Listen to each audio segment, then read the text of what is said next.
طبعا مثل ما صورنا هذا البيك هنا وهاي صالة الدخول من هناك. الطابق الأول فيك تجي تاكل تجيب الأكل. الله طلبت وجبة على فطور. مشكلة المطاعم هذه يفتقر ل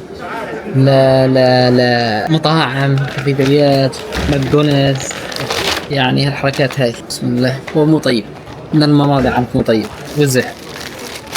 بسم الله. والله كانت نايفة هذه كان ناقص محارم، ده حكينا محارم لازم نعطيه بخشيش. مشكلة لسه ما صبرنا.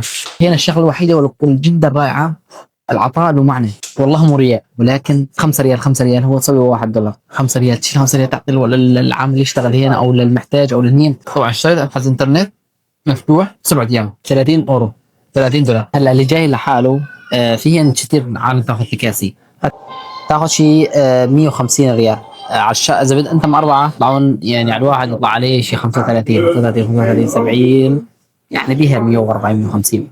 فأنت شو تسوي $8 ب30 ريال تطلع بالقطعة.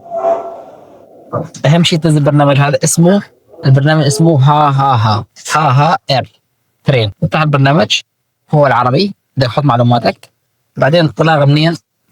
تحط له انطلاقة من مطار جدة إلى وين؟ راح مكة المكرمة. هنا راح يقول لك إذا أنت مو مسلم ممنوع تسافر، وإذا سافرت راح تاكل مخالفة، يعني انتبه. فتختار التاريخ، خلينا نختار اليوم. أوكي نضغط أوكي. 7:35 القطار الجاي. نتوكل على الله. أهم شيء تروح قبل يعني 7:35، تروح 7:15 تكون جوا، لأنه هذا يسمونه مثل ألمانيا، هني بدك تفوت وتساوي وتنزل وتطلع مش هذه الشغلات. أكلنا وصلينا الحمد لله رب العالمين وظبطنا الأمور ولبسنا خالصين، وهلا قطارنا بعد شي ساعة. نسوي لنا جولة سريعة، نروح نصرف مصاريف. هين في تصريف لازم نفس التصريف نفس برا نصرف.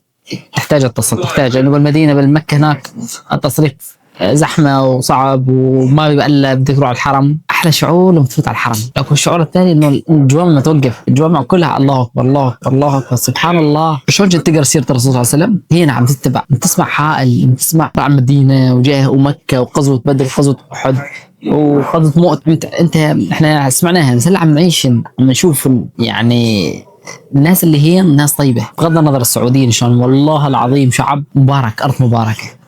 يعني خديار لك بألمانيا خديار مسوي طوزة وحاط هنا ختيار يقول أهلا وسهلا تفضل يا ختيار، والولد عم يشتغل والكبير عم يشتغل. يعني حتى الباكستاني يلي عامل هيك الباكستاني وجهه مفتح وما تحس مبسوط ويعني ويبتسم ويضحك ويصورك. أرض وضعها الرسول صلى الله عليه وسلم. شو بدك احسن من هيك؟ شو بدك احسن من هيك؟ مباركه من عند الله مباركه. ايش احكي لك ما تكفي؟ ايش اسوي لك يا جنه ما تكفي؟ فالحمد لله رب العالمين.